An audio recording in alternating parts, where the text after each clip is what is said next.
O Eterno, abençoado seja o seu nome, o seu poderoso nome. No relato da criação, fez questão de mencionar que em 6 dias criou todas as coisas que existem, mas o 7º dia ele abençoou e santificou, dando exemplo para toda a criação que o Shabat é o seu santo dia. Outra vez, quando ele entregou a sua Torá desde o Monte Sinai, através do seu servo Moshe, ele escreveu com a sua mão, Zahor et Yom HaShabbat Lekadishu. Lembra-te do dia de Shabat para santificá-lo. E desejo a todo o povo da Teshuvá que está espalhado sobre os 4 cantos da terra um Shabat Shalom, o Shabat cheio da graça, do amor e da misericórdia que só o Eterno pode nos proporcionar. Eu sou o professor Marcos Aurélio, do canal Teshuvá Total, um dos morim do canal, que tem essa honra de trazer para vocês o estudo da porção semanal. E chegamos aí à porção Ekev, finalizando nesta tarde essa tão maravilhosa porção que traz, como qualquer outra porção, ensinamentos maravilhosos que vão moldar a nossa essência e mudar a nossa natureza. Se é que estamos buscando esse caminho, se nós estamos buscando esse caminho, evidentemente o caminho de Teshuvá, o caminho de servir ao Eterno, o serviço ao Eterno, é a mudança da natureza humana para uma natureza celestial. A natureza que o Eterno colocou para que o ser humano tenha um parâmetro de justiça que ele entregou para todos aqueles que dizem servir. Então, finalizando essa maravilhosa porção, só ligar aqui o carregador um minutinho. Vou colocar aqui para carregar, porque senão vai parar no meio do estudo aí, vocês vão ficar sem o estudo, né? É complicado, né? Pronto, já está ligado aqui. Já está carregando. Pronto.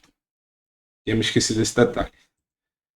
E nessa imagem, olha que coisa interessante.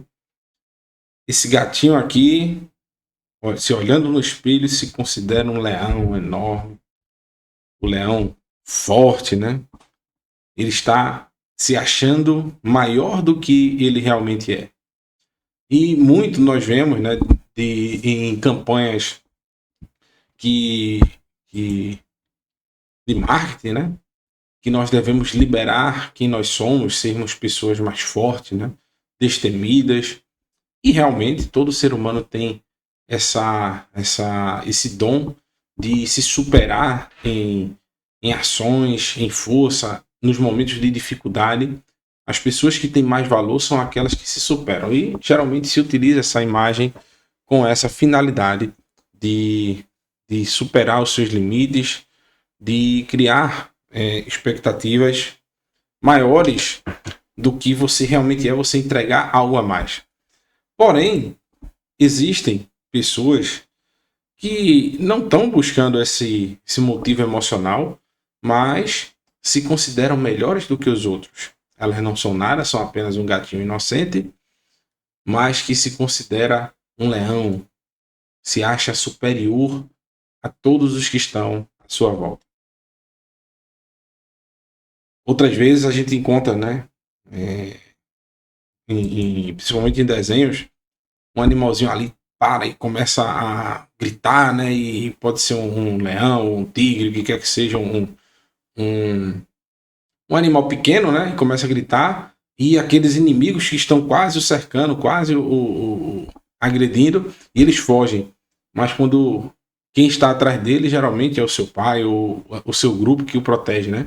Eles fogem não por causa daquele animalzinho, mas por quem está por trás dele. E, na maioria das vezes, é assim que o Eterno age. O Eterno, ele traz o livramento para quem ele ama, apesar de ser pequeno, e os seus inimigos fogem, mas não por causa daquela pessoa, mas por quem está por trás dela.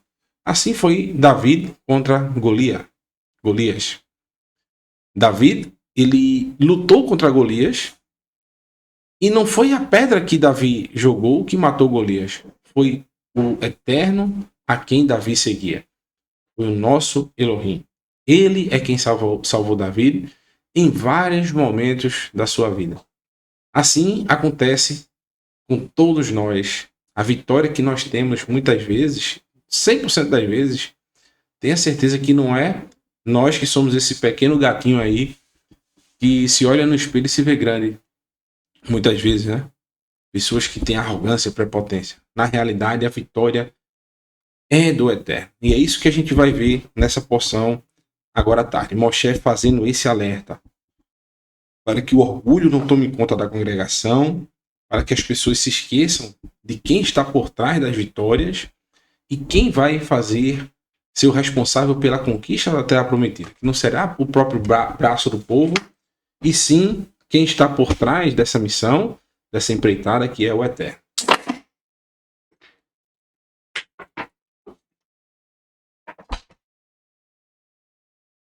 Então aí estamos na porção Equeb, calcanhar, e também pode ser traduzido como recompensa, né? Ou o calcanhar tem o sentido de é ele que direciona a tua pisada, ele que firma os teus pés, ele que direciona o teu caminho. Então existem dois caminhos, como a gente vem aprendendo desde ontem, a serem escolhidos por todos nós, todo ser humano é dotado, e só em termos a oportunidade também de escolhermos já é uma benção. Só em a gente ter a opção de escolher entre o bem e o mal, entre servir ao Eterno e servir aos nossos desejos. Só em termos essa chance de ter uma livre escolha já é uma benção. Como eu falei ontem, né? Existem locais no mundo em que você não tem essa oportunidade de ter essa escolha. E em breve, a gente está vendo o cerco se fechando ainda mais em todos os países do mundo, onde a liberdade de se tomar uma decisão já está sendo tolhida. Você não tem mais condições de fazer uma escolha com isenção. É necessário que você aceite os termos do jogo. E os termos do jogo, na maioria das vezes, são portas que são fechadas e você, na realidade, no final, só tem uma porta para abrir.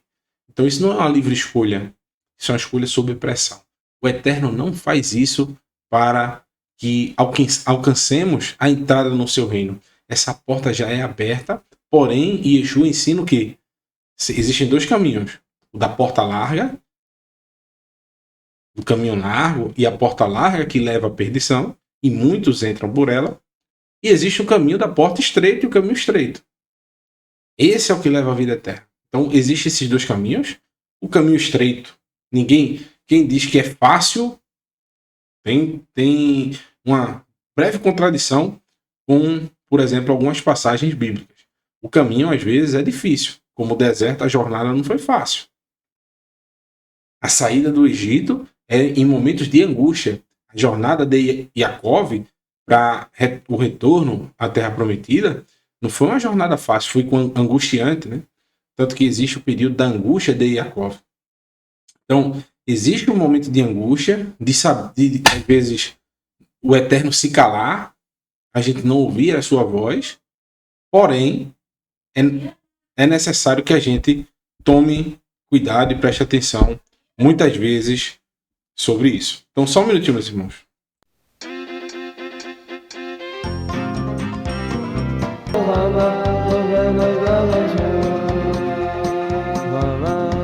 Pronto, estou de volta. Então, todos temos essas escolhas, essa chance de escolher entre caminhar na presença do Eterno ou simplesmente não escutarmos a sua voz e seguirmos nosso próprio caminho. O problema está naquelas pessoas, né, que estão ali em cima do muro, né? Não sabe se vai obedecer ou se vai viver uma vida dissoluta, né? Enfim, só o Eterno que vai, naquele grande dia, trazer à luz, né, o que está dentro do coração do ser humano. E eu coloquei como tema dessa parte final do estudo os perigos da soberba, da arrogância, da prepotência, de ser um gatinho, mas se achar um leão. De colocar um crédito em si, nas vitórias que o Eterno conquistou. Que nós simplesmente somos um vaso nas mãos do Eterno, sendo a parte visível da mão do Eterno. Mas, porém, Quem está... É como uma luva, né? Quem geralmente derruba o oponente numa luta de boxe não é a luva. É o que está dentro da luva, né? Nós somos simplesmente essa luva que que mostra aquilo que é invisível, que a gente não consegue ver, que é o eterno. Então, quando nós estamos sendo usados pelo eterno através da sua palavra, nós nos tornamos uma Torá ambulante. É como se o eterno estivesse vivendo através de nós, de nossas ações. Então, nós somos apenas essa luva que literalmente é visível à vista de todos, mas ninguém está conseguindo enxergar aquela mão que move a luva. Então, qual é o alerta que o nosso mestre Yeshua faz com relação a essa soberba de nos colocarmos como mais importantes do que a mão que move a luva? Qual o perigo disso? No livro de Lucas, no capítulo 17, versículo 10, diz o seguinte: Vechem gam ata ka asher astem kol asher tsu veitem im ru avdim mi belim mi blim itrom anachenu ki rav kirak et asher alainu la asot assino. O mesmo acontece com vocês quando tiverem feito tudo o que lhes for ordenado fazer. Digam: somos simples escravos, cumprimos apenas o nosso dever, fizemos apenas aquilo que nos foi proposto a fazer. Então, quando nós terminarmos de cumprir, o que é que Yeshua quer dizer? Quando nós estivermos cumprindo e fazendo, realizando o que o Eterno nos ordenou fazer, nós não devemos nos arrogar como superiores ou melhores do que ninguém. Nós não devemos ter um sentimento de orgulho e de como se tivéssemos feito algo de grande feito, de grande valia. Porque não é mais do que uma obrigação o ser humano ser respeitoso com o seu próximo, não defraudar o seu companheiro, não ser infiel à sua esposa, a esposa ao seu marido, não defraudar no seu comércio, não roubar, não matar, não dar um falso testemunho contra o seu vizinho, contra o seu colega de trabalho. Isso é algo, honrar o seu pai e a sua mãe, não ter imagens de escultura. E esses mandamentos que nós cumprimos não tem, não é algo fora do comum. Não é algo que o ser humano deve se orgulhar porque faz isso. Ah, porque eu não como camarão, porque eu não como porco. É algo que vai te beneficiar. Então, não é um motivo de você se achar superior ao seu próximo, porque o seu próximo faz e você não faz. Nós somos simples escravos, cumprimos apenas o nosso dever. Devemos ter todos os dias na nossa mente essas palavras do nosso mestre Yeshua. Quando nós cumprimos a Torá, nós estamos apenas fazendo o que é o básico que todo ser humano deveria cumprir. Vamos dar continuidade?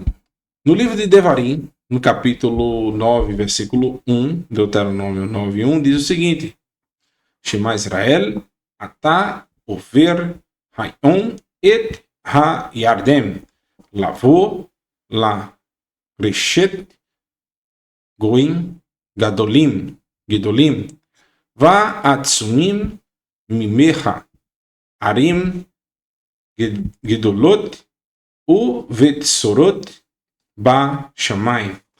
Ouça, Israel, você atravessará o Yarden hoje e entrará na terra para desalojar nações maiores e mais fortes que você, cidades grandes e fortificadas até o céu. Então, Moshe, meus irmãos, como eu disse hoje pela manhã, ele não precisa passar também para saber o que tem lá. Moshe também não vai mentir para o povo. Olha, pessoal, vocês vai ser tudo fácil, vai ser molezinha. As cidades que tem lá é tudo tranquilo, os espias estavam errados, não se preocupe com isso. Não existe esse negócio de gigante. Não são pessoas muito altas, não. Elas têm 1 metro. Vocês têm 1,70 m, 1,60 m. A média é essa. Ou eles têm 2 metros, um pouquinho maior. Não. Tem pessoas realmente fortes, altas, de 3 metros de altura, 2,5 m. Vocês são baixinhos comparado a ele. As cidades são fortificadas até o céu, né? Não é muito alta, não. É até o céu. Porém, quem está com você é superior em força. O Eterno tem poder para destruir até a maior nação que já existiu naquela época, que era o Egito. Quem dirá nações que estão ali na terra de Canaã.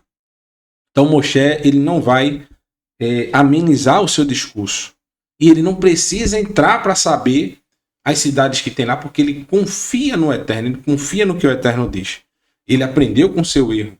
O sábio, meu irmão, o sábio, não necessariamente ele não comete erros. O sábio é aquele que aprende com os erros. Dos erros ele tira lições e ele não comete mais o erro. Moshe, certa vez, escutou o conselho dos líderes de Israel e enviou espias para averiguar se realmente havia um gigante lá. Se haviam cidades fortificadas. Se o povo era numeroso. Se a terra era boa. Porém, com a consequência do relato dos espias e com a confirmação novamente do Eterno dizendo, foi confirmado que o que os espias falaram, foi confirmado a palavra do Eterno. Apesar do relatório deles, final, ser contrário à vontade do Eterno de que o povo tomasse posse da terra. Eles queriam voltar para o Egito. Moshe aprendeu. E ele sabe quem realmente está lá, sabe qual é a condição das cidades, e ele simplesmente afirma com toda a certeza que a palavra do Eterno é verdadeira. Ele não precisa entrar para ver, ele já sabe o que vai encontrar, o que o povo vai encontrar. Porém, da mesma forma que o Eterno já havia predito quem estaria na cidade, como era a terra de Israel, a terra de Canaã, já tinha dito que o povo iria conquistar. Moshe tinha plena convicção que isso já era um fato consumado. Am Gadol Va Ram Bnei Yakim Anakim, Asher Atá e Datá Ve Atá Shamatá Mi Ite Yatsev Lifnei Bnei Anak. Um povo grande e alto, os Anakim, a respeito de quem você conhece e de quem ouviu dizer. Quem pode resistir aos descendentes de Anak? Então, já existia esse ditado, né? O povo de Israel sempre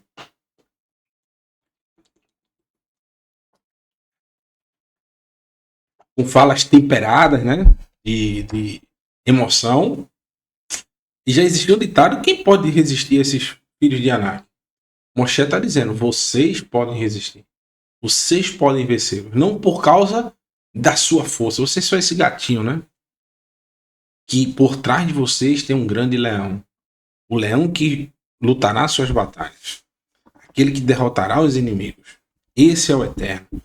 O Eterno a quem nós também servimos hoje, que muitas vezes no nosso dia a dia a gente também passa por dificuldades, por momentos de angústia, momentos de aflição. Por que não? Quem não é o filho do Eterno, o filho de Deus, como diz o ditado, que não passa por momentos de angústia, momentos de aflição? Por situações que muitas vezes nós olhamos e dizemos: mas isso é impossível. Quem pode resistir a esse problema? Como eu vou conseguir? Eu sou tão pequeno. Eu vou lutar contra algo muito maior. A gente tem que ter essas palavras na mente, as palavras de confiança de Moshe para o povo de Israel, porque nós podemos sim vencer essas batalhas, não por causa da nossa força, mas por causa do Elohim a qual nós servimos. Se nós entendemos que nós servimos ao Elohim vivo, que por toda a eternidade ajudou e ajudará o seu povo, nós sabemos que nós podemos vencer tudo se for da vontade dele. Se nós colocarmos um propósito de que essa vitória seja para o bem, tanto teu quanto do teu próximo. Se for para que essa vitória só te beneficie, mas prejudique alguém, evidentemente que não é um plano autorizado e um projeto do Eterno. Porém, se as condicionantes das lutas que nós estamos passando tiverem como benefício, principalmente quem está à nossa volta, o nosso próximo, sim, o Eterno tem poder e vai te ajudar para isso. Vai te ajudar as tuas conquistas. Ok, meus irmãos? Então tenhamos sempre em mente essas palavras de Moshe que virão nos próximos versículos. Principalmente no versículo 3, que vai dar essa força, né? Diz o seguinte: portanto, entenda hoje que Adonai, seu Elohim, atravessará o rio à sua frente. O Eterno, ele vai lefaneira, diante de vocês. O Eterno, ele vai como um fogo a rolar, um fogo que consome, devorador. É isso que a gente vem falando. Que a vitória, na realidade, não é nossa. Nós somos apenas um cachorrinho pequenininho. O lobo que vem atrás, devorador, que destrói e destroça, é o Eterno. Nós não temos força. Somos apenas um instrumento visível das ações do Eterno. Se nós nos dizemos filhos do Eterno, devemos agir como o Eterno age. Atravessará o rio à sua frente como um fogo devorador, ele os destruirá e os subjugará diante de você. Assim vocês os expulsará e os fará perecer com rapidez, como Adonai disse a você. Então o Eterno é que vai ser o causador da destruição desses gigantes, que o povo já se perguntava: quem pode lutar contra os filhos de Anak? Quem pode resistir a eles? E Moshe está dizendo: o Eterno vai atravessar a frente e ele vai conseguir pelejar por vocês e vai conseguir a vitória diante desses seres, dessas pessoas que têm uma força militar maior, têm as condições ao seu favor. Essa vitória realmente não será algo natural, ela é sobrenatural. Como muitas vezes a gente vê acontecer na nossa vida, né? Com situações cotidianas. Como eu havia dito, né? Se vocês olharem os números, no livro de Números, Bamidbar, né? O povo de Israel, ele sai do Egito com uma quantidade de pessoas e quando ele é recontado após os 40 anos de caminhada no deserto, eles quase que igualam o número de pessoas. Ou seja, não houve uma evolução na quantidade de pessoas do povo de Israel, porque a maioria morreu no deserto. Já as pessoas, o número de populacional da terra de Canaã só se multiplicava. Ou seja, ficou muito mais difícil aos olhos humanos a vitória 38 anos depois do que no momento em que eles estavam prontos a adentrar na terra de Canaã. Porque o povo de Israel permaneceu com a mesma quantidade de pessoas. Já os cananeus, eles aumentaram a sua população. Então, meus irmãos, assim aconteceu em vários momentos na história. E uma história mais marcante que nós podemos nos lembrar é justamente a vitória de Gidom, de Gideão, quando 300 homens mataram milhares e milhares de assírios. Então, vamos sempre pensar sempre relembrar, perdão, assírios não, se eu não me engano foram filisteus, né? Enfim, eu não estou com a memória boa agora do texto. Vocês podem colocar aí no chat, já fica como uma enquete aí, né? Então, a vitória que o Eterno sempre deu para o povo de Israel, na maioria das vezes, é com uma quantidade de pessoas menor do que dos exércitos inimigos. Então, assim, nós podemos entender que o Eterno, ele quer demonstrar que a vitória não é do povo, e sim do Eterno. No versículo 4, vem justamente o que nós colocamos como tema do nosso estudo, que é os perigos da soberba. É através desse versículo que nós vamos ter uma linha de pensamento, vamos conectar com os textos dos escritos nazarenos, nós vamos entender que essa mensagem que Moshe está trazendo aqui é tão atual como o jornal que vai vir amanhã. O jornal de amanhã que vai trazer notícia é tão atual quanto essa palavra que Moshe vai trazer para a gente agora. O alerta, o conselho que Moshe vai dar aqui, tem que estar em nosso coração o tempo todo.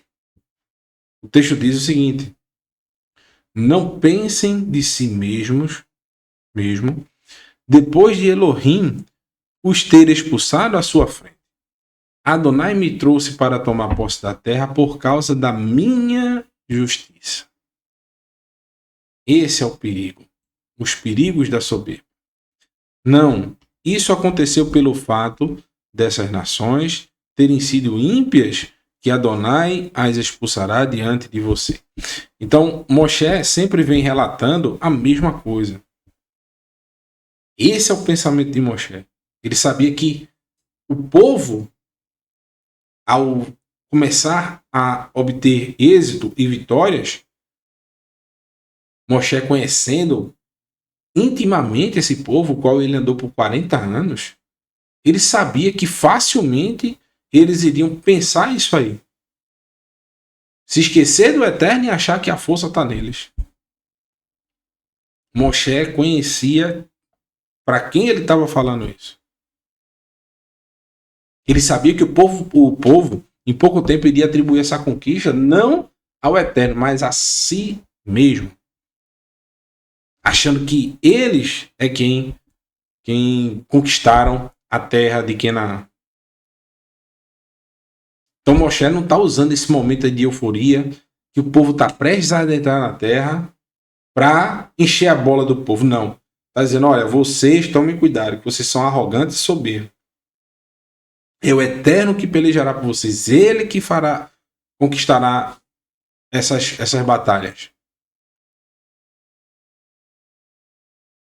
Então ele usa esse momento de euforia para salientar, colocar o povo, ó, se rebaixa, tome cuidado, bota o sapatinho no chão, tira o salto alto.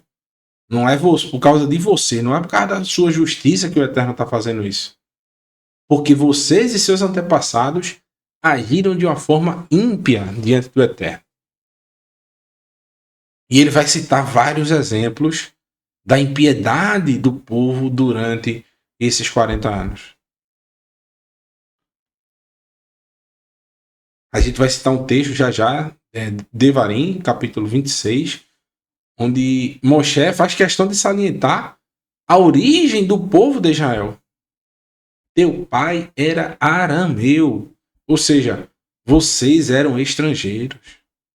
Abraão estava fadado já ao final de vida a morrer e seu nome ser esquecido, ser como qualquer um que passou pela história e seu nome não é mais lembrado. Mas o Eterno fez de um arameu, um estrangeiro, um homem já de idade avançada, com sua esposa de idade avançada, sem filhos, tem uma descendência e que seu nome é lembrado até os dias de hoje, na maioria das casas do mundo inteiro. Isso é o poder do Eterno. Fazer algo vil, algo que não tem valor, se tornar algo grande e onde nem do tamanho não se pode contar como as areias do mar, né? Nem as estrelas do céu. Assim foi a descendência de Abraão. Então, deixa eu voltar aqui, né? Isso aconteceu pelo fato das nações terem sido ímpias, tão ímpias, que o Eterno as expulsara diante de você. Então, essa parte aqui, meus irmãos, é um alerta para quê? Que se o povo começar a transgredir e agir impiamente, o que é agir impiamente? É agir sem Torá, agir transgredindo a Torá. Se o povo começar a transgredir a Torá, o que é que vai acontecer com eles? Eles também serão expulsos, que foi justamente o que aconteceu. Pelo fato do povo estar transgredindo a Torá continuamente, principalmente no que tange ao período de Shemitah, de descanso da terra, que é uma comprovação de que você confia que o Eterno é capaz de te alimentar, assim como ele fez durante o deserto, durante 40 anos. Então, esse período de Shemitah era uma prova que o povo continuava na dependência do Eterno, apesar de terem suas casas, apesar de terem suas plantações, apesar de ter sua criação de animais, eles ainda acreditavam que dependiam do Eterno. E por eles não mais praticarem esse mandamento, o Eterno mostrou que os tiraria da terra, como fez com essas nações ímpias diante dele. E isso me faz lembrar um acontecimento, uma parábola contada por nosso mestre Yeshua. Suas parábolas atravessam os séculos, atravessam o tempo, elas são revigorantes, para ser mais exato, e trazem para cada ensinamento que a gente encontra na Torá uma reflexão com as suas parábolas, uma conexão com as suas parábolas, e nos faz ter uma reflexão sobre os textos da Torá. Porque Moshe está falando sobre alguém que se orgulha de conquistas e que bate no peito se achando justo. É por causa da minha justiça que eu estou salvo. Por causa da minha justiça que o Eterno me colocou nessa terra. É porque eu fiz tal e tal coisa que o Eterno é obrigado a me salvar.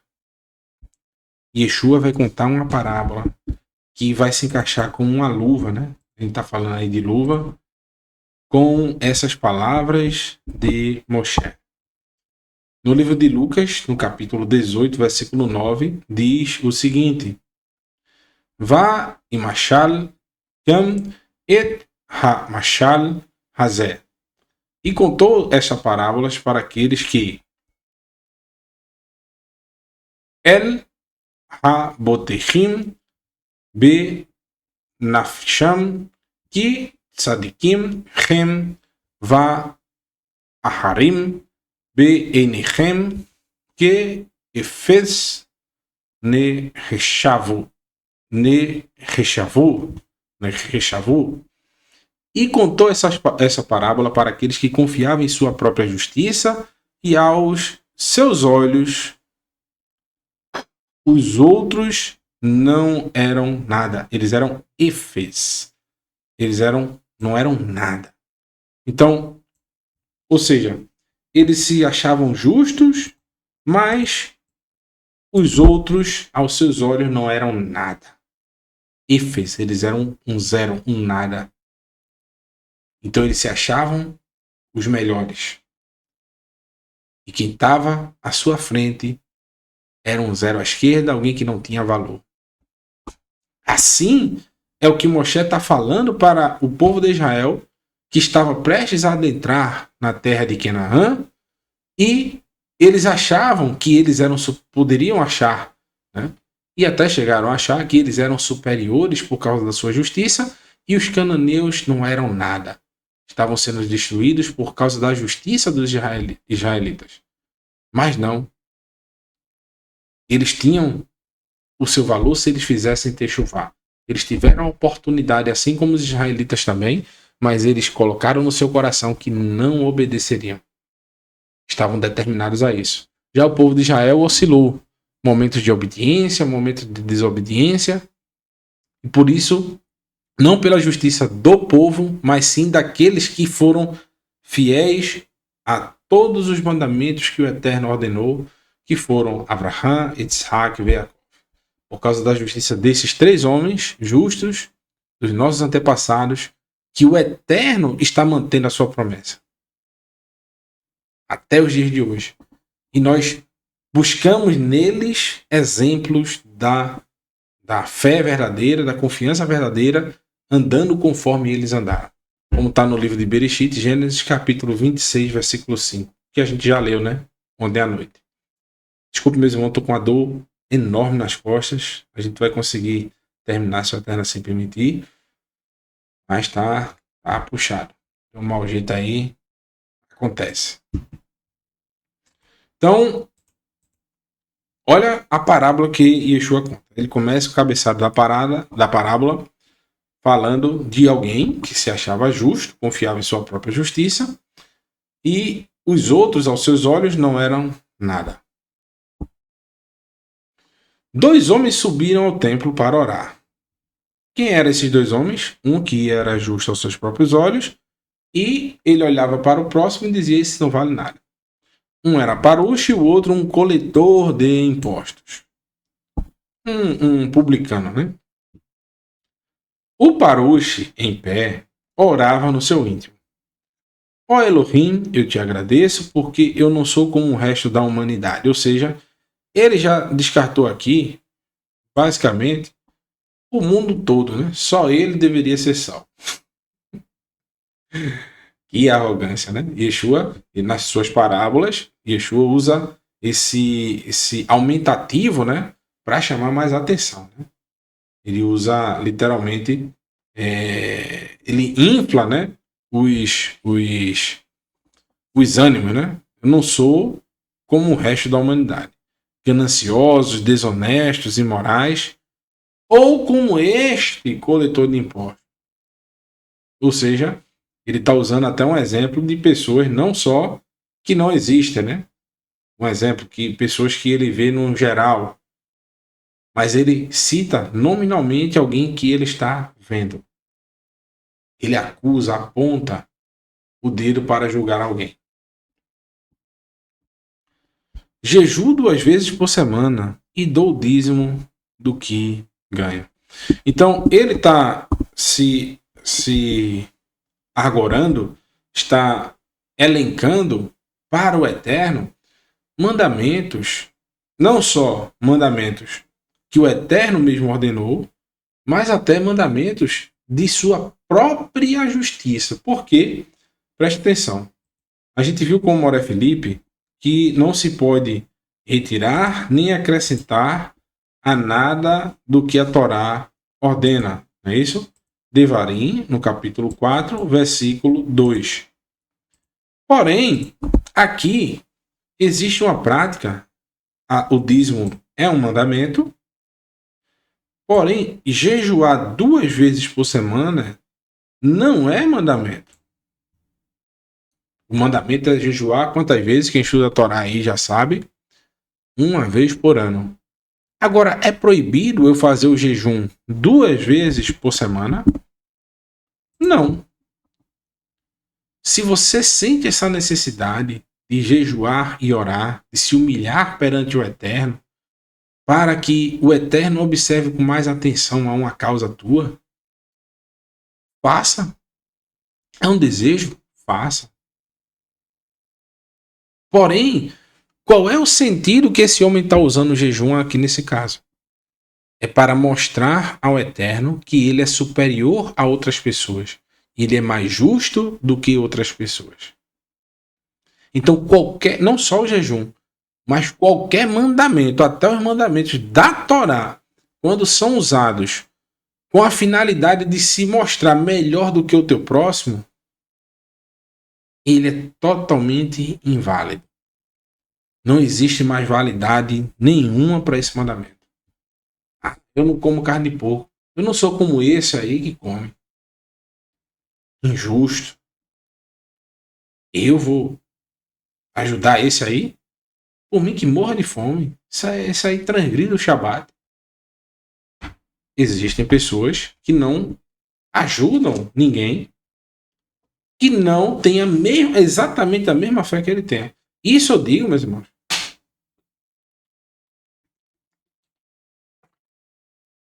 Eu digo a vocês, não estou falando de um acontecimento distante, de uma determinada religião com pessoas que fazem techuvá.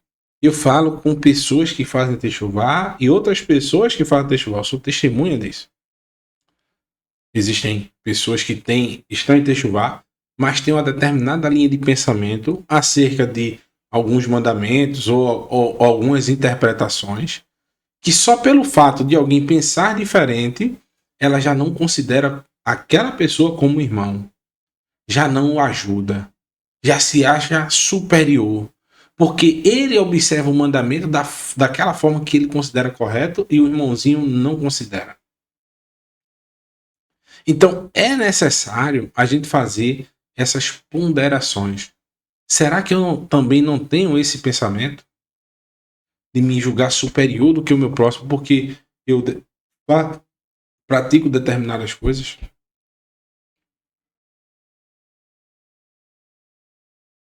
Então pensem que o sol ele nasce para todos, para o justo e para o ímpio. A chuva quando rega, ele não rega só o justo ou o ímpio, rega a todos. Então o Eterno ele está dando a oportunidade a todos de se arrepender, como esse homem que era o publicano, o coletor de impostos, que estava ali sussurrando e clamando por misericórdia. Já esse aí que se considerava justo, estava colocando no pacote aí dessa justiça até mandamentos que o Eterno não ordenou, que são justamente situações íntimas entre o Eterno e o ser humano. Já aqui o coletor de impostos, com a mão no peito, não conseguia nem olhar para o céu. Já não conseguia nem se identificar como alguém que servisse ao Eterno, mas reconhecendo a sua falta, o seu erro, a sua transgressão diante do Eterno. Vê Ramorres e esse coletor, né, esse homem que coletava impostos, Amad Marachok velo reis la set et einaiv la maron va ispok al lebo vayomer rachem na Elohim el hate camoni. Mas o coletor de impostos ficou à distância. Ele nem... Opa, tá. Oizava. Aí fica difícil, né? Ai. Pronto, corrigido. Ele nem... Pronto, deixa eu voltar aqui. Estou dando umas travadas. Pronto. Ele nem ousava olhar para o céu, mas batendo no peito dizia: Elohim, tem misericórdia de mim, pois sou pecador. Então, esse homem nem ousava olhar para o céu. Ele não conseguia olhar para o Maron, né? Nem para o céu visível, né? Ele não conseguia nem olhar para o local onde o Eterno está. Ou seja, ele estava sempre olhando para baixo, reconhecendo a sua falta. E Yeshua, ele resume essa história com o seguinte, no versículo 14. Eu lhes digo amém, ou seja, o Eterno é fiel para isto, para julgar o que eu vou dizer. Que este homem, na sua justiça, descansou, e não o outro. Pois quem se exalta será humilhado, mas o humilde em seu mover será exaltado. Ou seja, o humilde no seu espírito, no seu mover. A pessoa que reconhece as suas faltas, que em vez de gastar o tempo contabilizando quanta justiça cometeu, ele passa o seu tempo buscando entender onde errou para corrigir o seu caminho. Porque quem passa muito tempo contando suas vitórias jamais vai analisar onde errou, para que ele chegasse a perder ou ser derrotado. Então, todo ser humano é chamado a contabilizar todos os dias, antes de dormir ou durante o dia. Você escolhe. A livre escolha, contanto que faça. Todos nós devemos tirar um tempo para contabilizar e refletir sobre a nossa caminhada e sobre como nós estamos agindo diante do Eterno. Se nós estamos nos julgando como nós somos um pequeno gatinho e nos consideramos um leão. Se nós estamos apontando o nosso dedo para humilhar o próximo ou abrindo a mão para ajudá-lo. Já que esse homem entrou no templo para orar e viu aquele homem batendo no peito e rasgando as suas vestes, ele deveria ser o primeiro a consolá-lo e ajudá-lo na sua caminhada. Esse é o verdadeiro justo, que não olha para si, mas para o próximo. Não para apontar os seus erros, mas sim ajudá-lo a levantar-se. Então, esse é o nosso Mestre Yeshua com suas parábolas maravilhosas, reflexões incríveis de tirar o fôlego, para não dizer, né? E Moshe, no capítulo 9, versículo 5, diz: não é por causa da sua justiça ou porque o seu coração é tão bom que você entrará na terra para tomar posse dela. Então, aqui é que Moshe está dando, literalmente, meus irmãos, Moshe não está aliviando com essa nova geração, né? Ele não está pegando leve em momento algum. Moshe está sendo enfático e duro com eles. Vocês não têm justiça nenhuma para tomar posse dessa terra. Vocês vão vencer, mas não é por causa da sua justiça. Não é porque seu coração é bom, não. Vocês não são bons. E não são bonzinhos, né? E eu sou prova disso, né? Moshe tem capacidade de dizer isso com o povo. Rapaz, o computador tá travando, né? Se ele continua. Tá todo mundo passando por dificuldade com os computadores aí. Moreheim, semana passada, o computador dele deu uma pane, a tela ficou escura. Daniel já teve problema. Agora o meu tá dando umas travadinhas aqui. Continuando, né? Adonai seu Elohim entrega a você para punir a impiedade dessas nações e também para confirmar a palavra jurada por Adonai a seus antepassados, Abraham, Isaac e Jacó. Então, por dois motivos o Eterno está fazendo aquela nação, aquele povo, atravessar o Iardém e tomar posse da terra prometida. Primeiro, por causa da promessa feita aos antepassados. E segundo, porque essas nações são ímpias. E para ser povo de Israel, a gente tem que ter a mesma justiça dos patriarcas. Quando nós começamos a transgredir, nós não estamos mais fazendo parte do povo de Israel, somos eliminados do povo e somos computados como mais um membro dessas nações que o Eterno estava expulsando. É isso que Moshe quer trazer de ensino.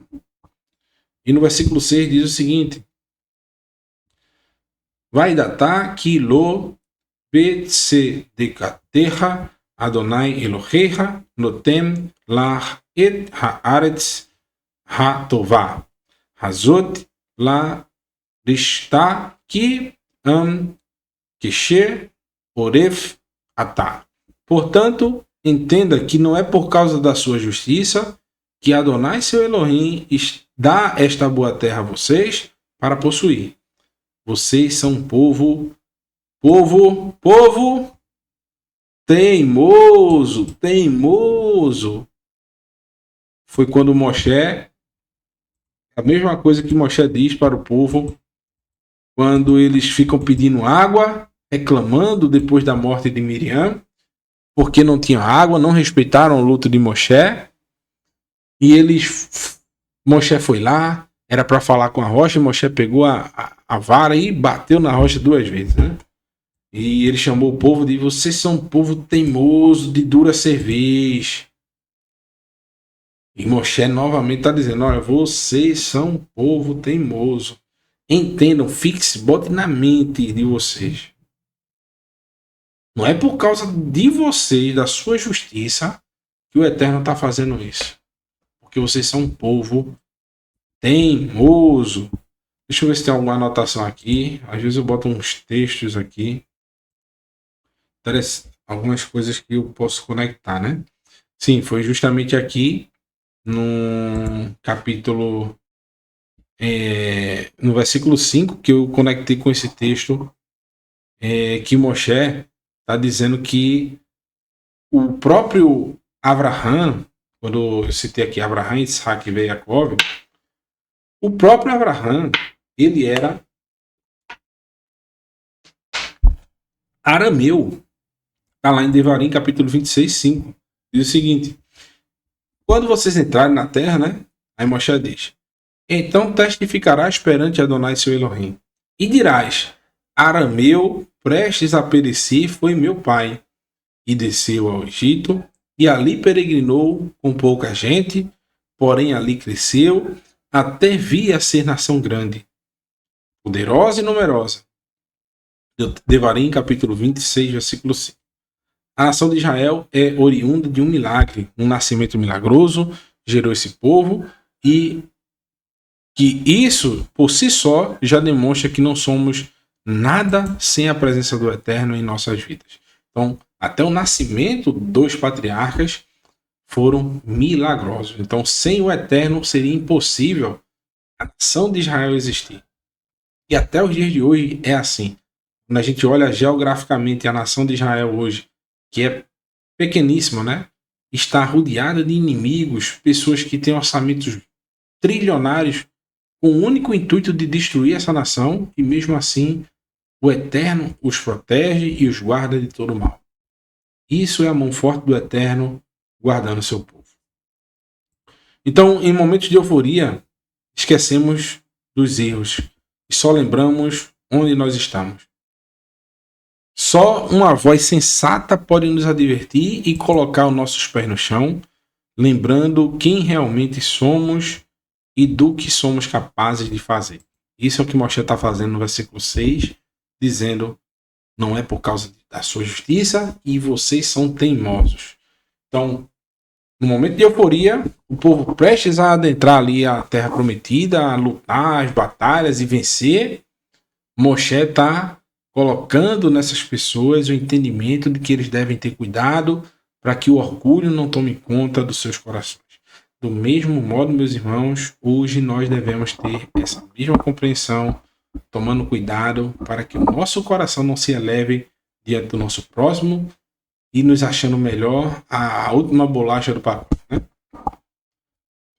Versículo 7 diz: lembrem-se, não se esqueçam de como vocês deixaram Adonai seu Elohim irado no deserto, desde o dia que saíram do Egito até chegar em paz a este momento.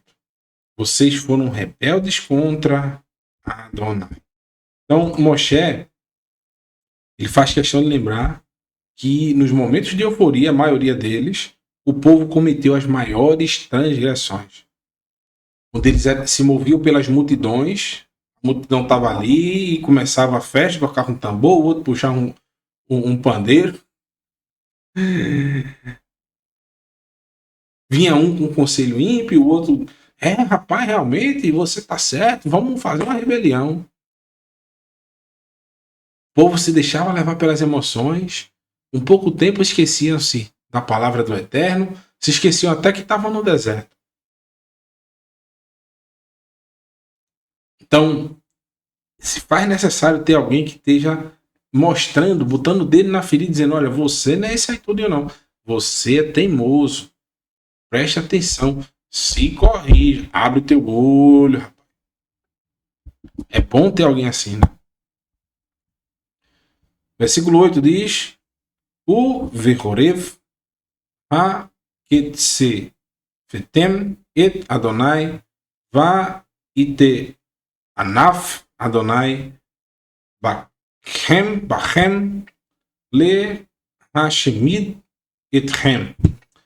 Em Horev, vocês também fizeram que Adonai se irritasse. Adonai irou-se o suficiente para os destruir. Que caso é esse aqui, meus irmãos? No Horev, que também é o Monte Sinai. Foi justamente no pecado do bezerro de ouro. No versículo 9 diz: Eu subi a montanha para receber as tábuas de pedra, as tábuas as quais estava escrita a aliança que o eterno Adonai fez com vocês. Permaneci na montanha por 40 dias e 40 noites, sem comer alimento e sem beber água. Então, Moshe teve 3 períodos de 40 dias e 40 noites. Moshe sempre está conectado a o número 40 e por 3 vezes, né? Ele teve 3 períodos de 40 dias e 40 noites no monte com o Eterno. Ele teve 120 anos em 3 períodos, né?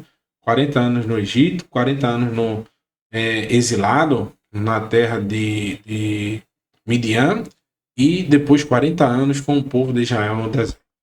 Então, Moshe e o número 40 por 3 vezes, né? É uma conexão enorme, né? Então Adonai me deu 2 tábuas de pedras, escritas pelo dedo de Elohim. Nelas estavam escritas todas as palavras ditas a vocês por Adonai dentro do fogo, sobre a montanha, no dia da Assembleia. Deixa eu ver quanto tempo tá. Estamos mais rápido hoje. Seu irmãozinho, perdoe, não está tão bem de saúde. Dorzinha nas costas, mas vou melhorar, se o Eterno permitir. E no... Qual é o comentário que eu deixei aqui guardado para você, meus irmãos?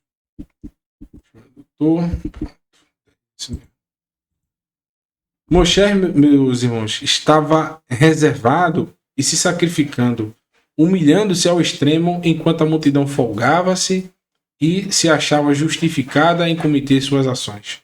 Porque eles colocaram a desculpa de que, olha, esse homem que subiu aí, Aharon, ninguém sabe, né? Esse Moshe, nem sei, nem tô lembrado mais como é Moshe, pronto. Ele subiu, mas não desce mais. E aí? A gente vai ficar aqui até morrer? Vamos fazer um bezerro de ouro que nos guie pelo caminho. Quem sabe ele nos faça voltar para o Egito. Então eles fizeram aquele bezerro de ouro e foi um motivo de desgraça no meio do povo. Milhares de pessoas morreram por causa daquela ação ímpia, né?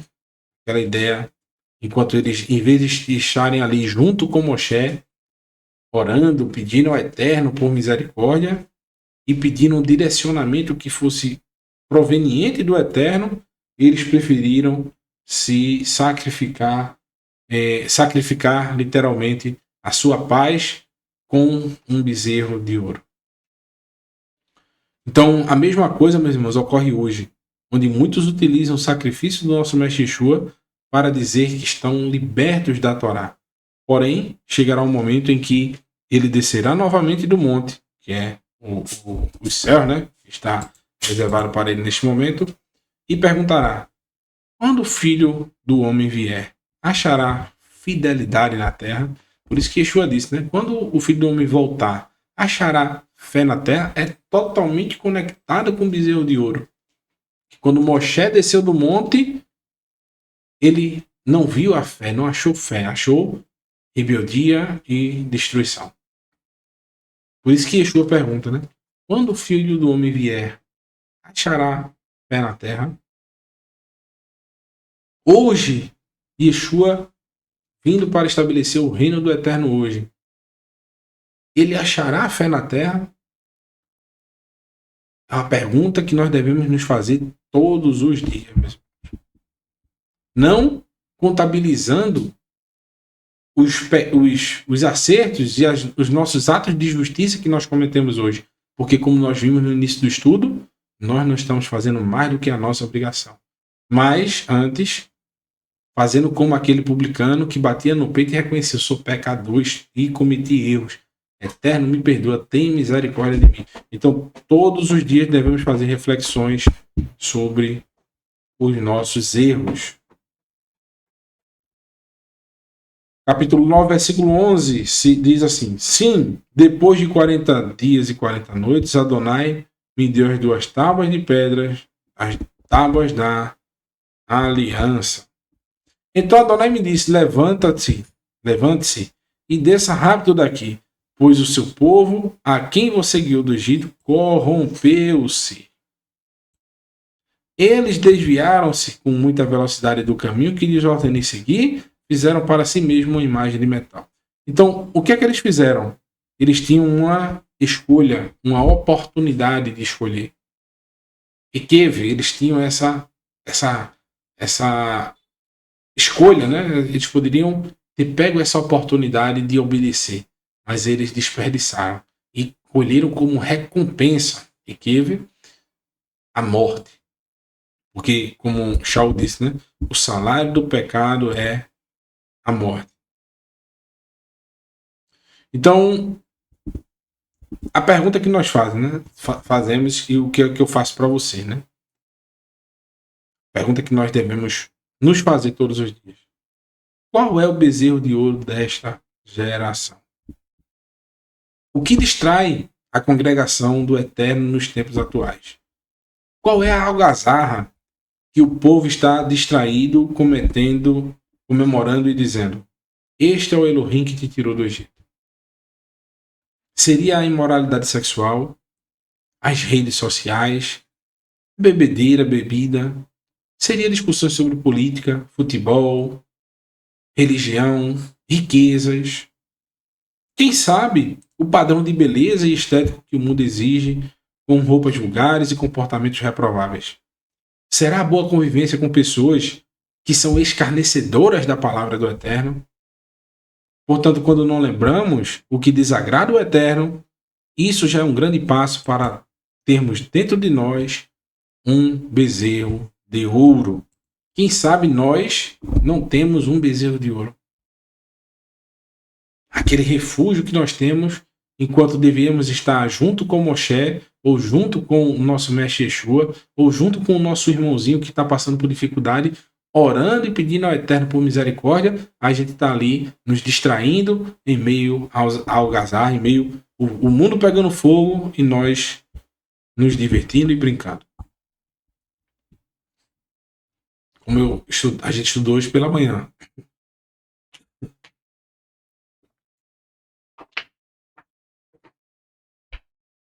Estudamos hoje pela manhã o quê?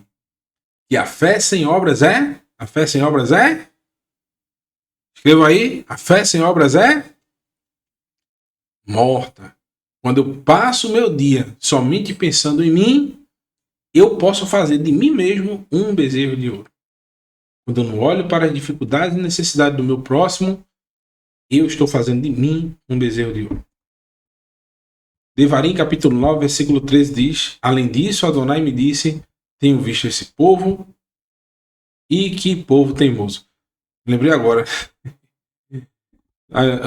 Muito dessa dúvida do aqui nas costas é uma mudança. Eu estava ajudando um irmão da nossa congregação aqui no Recife a fazer uma mudança. Aí teve que pegar várias vezes, subir escada, descer escada com peso. Um desses motivos dessa dor nas costas é justamente isso. Então, às vezes eu não penso também, eu busco seguir esses conselhos que eu digo, entendeu? Vou ali ajudar o irmãozinho a fazer uma mudança, esse irmão me ajuda em várias coisas, a gente vai se ajudando. A congregação, as congregações, os nossos vizinhos, os nossos amigos, colegas de trabalho, nós temos que interagir e colocar a mão na massa, ajudar o nosso próximo. Com cuidado, lógico, né? Porém, agora eu tô lembrando porque eu tô sentindo uma dorzinha nas costas. Só me veio isso agora, você acredita? Além disso, Adonai me disse: tenho visto que esse povo é teimoso. Então, por que Moshe chama o povo de teimoso? Porque o próprio Eterno disse. Então, ele tem capacidade de dizer: o povo é teimoso. Por quê? Porque o próprio Eterno disse. Quem dirá Moshe? Deixe-me sozinho para que eu dê cabo deles e lhes apague o nome debaixo do céu. E farei de você uma nação maior e mais forte do que eles. Nós falamos sobre esse texto aí, sobre essa forma do Eterno falar, na porção Shelar Lehá, né? E isso é uma prova para o próprio Moshe, né? É uma prova incrível para Moshe. E desci da montanha que ardia em fogo, e as 2 tábuas da aliança estavam em minhas mãos. E o que é que eu vou trazer até para vocês, para a gente finalizar, né? Que qual é a cura para a teimosia do nosso coração? Que é justamente o que o Eterno chama aqui o povo de teimoso. Povo teimoso. O que é uma pessoa teimosa? Como é uma pessoa teimosa aí nesse Brasilzão que a gente tá falando, né? Pessoas do norte, sul, do nordeste. O que é uma pessoa teimosa? É alguém que está sempre caindo no mesmo erro. É uma pessoa que não dá o braço a torcer. Ela não quer corrigir as suas ações. Ela sabe que está errada, mas ela usa de teimosia para não mudar de opinião. Assim é todo ser humano que não faz uma autoanálise. Todo ser humano que não analisa as suas ações é fadado a ser alguém teimoso e repetir as mesmas falhas. E se a Escritura não fizer em nosso coração, não retirar a teimosia, não alterar nosso modo de viver, se essa leitura que nós estamos fazendo da Torá não trouxer para nós uma reflexão da nossa caminhada, dos nossos calcanhares, né? Qual é o caminho que nós estamos seguindo, tem algo muito errado na nossa caminhada. Porque a Escritura tem o poder de fazer com que o ser humano mude a sua essência pecaminosa, de querer transgredir a vontade do Eterno. O antídoto para o pecado é justamente a prática da Torá, prática da justiça do Eterno, se manter justo diante do Eterno. Foi isso que o nosso mestre Yeshua ensinou, que todos nós devemos transcender, sermos pessoas melhores.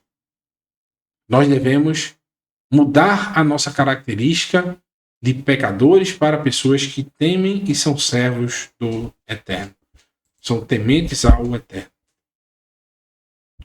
Por isso que está aqui, deixa eu mostrar aqui para vocês, essa foto que eu tirei, a nossa linda caravana, está aí a visão do Monte do Templo. E aqui, estão vendo esse arbusto? Por que eu botei essa foto? Esse arbustozinho aqui embaixo é justamente a mostarda. Sua semente é bem pequena e ela, se fosse uma árvore grande, não sei se vocês já estão conectando, a gente não conseguiria ver o Monte do Templo, as cordilheiras de Sião. Então, observem como essa pequena semente que tem nesse pé de mostarda, nesse arbustozinho, pode se tornar uma árvore. Aí no texto de Matitiarro, no capítulo 13, versículo 31, só clarear aqui para vocês, tirar um pouquinho dessa imagem maravilhosa e vamos ler o texto.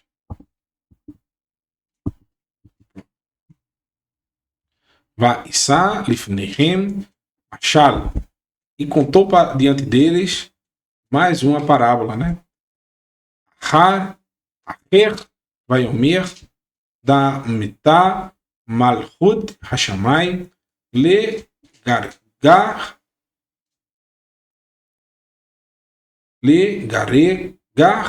ha-redal asher lakach ish va-isra besadehu. E contou para ele mais uma parábola: o reino dos céus é como um grão de mostarda que um homem plantou em seu campo.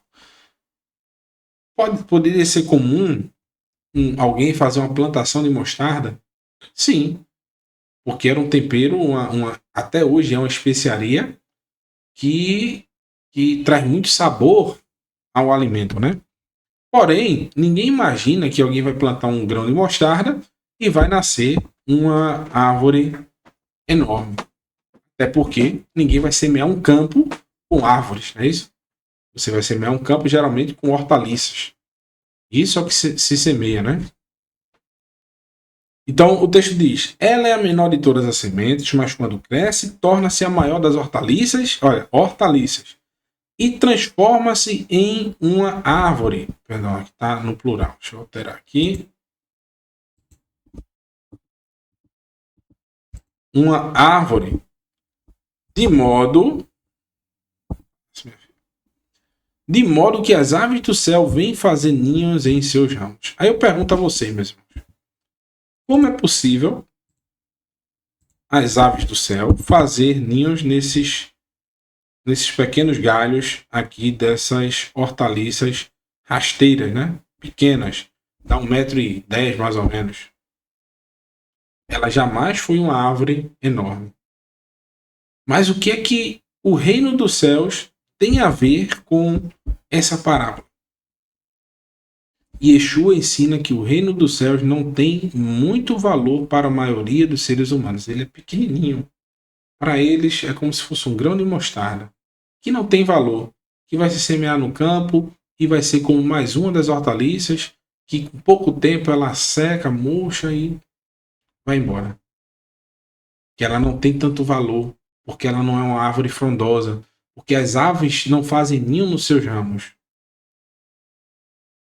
Mas Yeshua está falando de um grão específico. Um grão de mostarda que foi trabalhado e ele transcendeu.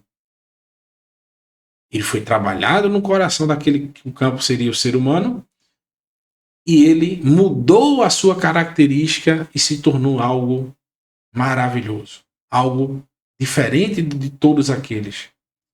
Por ele ter sido bem trabalhado, ele vai mudar a sua natureza.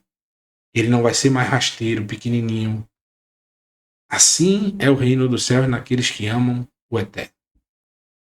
Aqueles que enxergam como um pequeno grão de mostarda sem valor, que se muito será, mas um pequeno arbusto no caminho, porém quando ele é plantado e bem cuidado, mudará sua estrutura, e não mais um pequeno arbusto à beira da estrada, e sim se tornará uma grande árvore, ela transcenderá.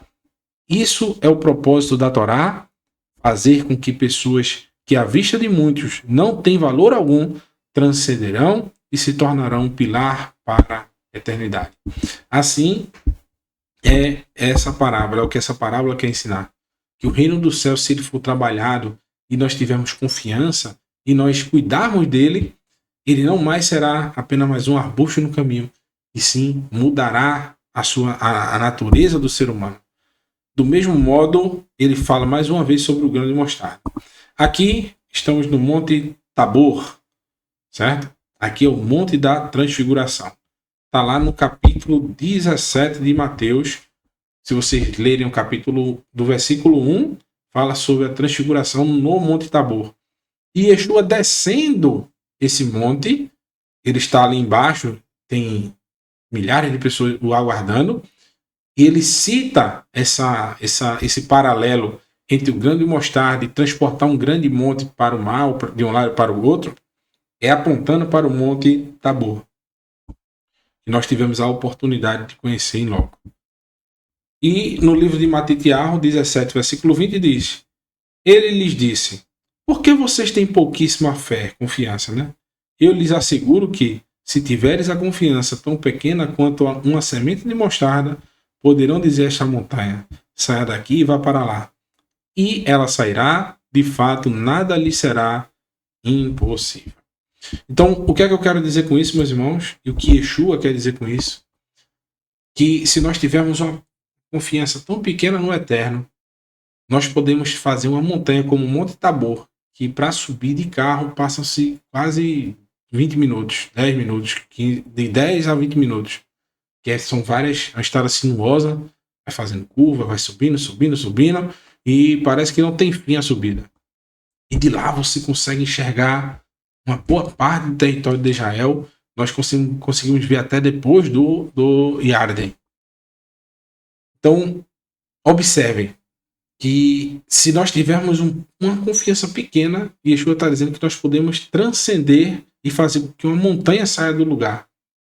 Quem dirá, nós, com uma confiança pequena, conseguiremos mudar um coração teimoso, desobediente ao Eterno.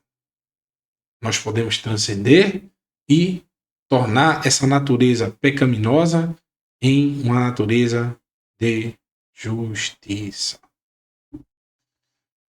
Esse foi o nosso estudo de hoje. Espero que vocês me perdoem aí pela celeridade. Vocês compreendem, eu tenho certeza disso.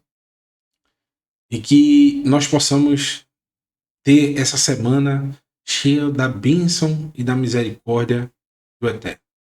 Que haja livramentos para a vida de todos vocês, que as comportas do céu estejam abertas para lhe abençoar em tudo, e que o Eterno recaia sobre com saúde sobre a vida de vocês e seus familiares, e principalmente muita shalom, que é o que nós estamos precisando. Vamos ficar com a Birkat Kohanim, com meu amigo, meu irmão, Yosef Torres.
Que o Eterno te abençoe e te guarde, resplandeça Adonai o seu rosto sobre ti e tenha misericórdia de ti. Levante Adonai o seu rosto sobre ti e te conceda shalom, paz, saúde, prosperidade, bem-estar, segurança, alegria e felicidade que vem de Adonai.